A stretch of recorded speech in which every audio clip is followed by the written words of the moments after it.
Is a ceramic coating worth it? You've probably heard the buzz about ceramic coatings for vehicles, but is it worth the hype? We're gonna look at both sides of the argument.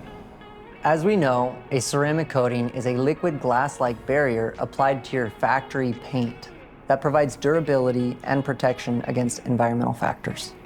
Before ceramic coatings, your car was vulnerable to UV rays, water spots, and scratches. With a ceramic coating, your car has a suit of armor, ensuring its longevity and protecting its resale value. I used to spend hours waxing my car every few months, but with a ceramic coating, a simple wash and it's brand new again. But is a ceramic coating worth the investment? Yes, it's true. A ceramic coating can be quite expensive, and this upfront cost might not be worth it to some, especially if you don't plan to keep your vehicle for very long. However, if you value protecting your investment and you do plan on keeping your car for a while, a ceramic coating is for you.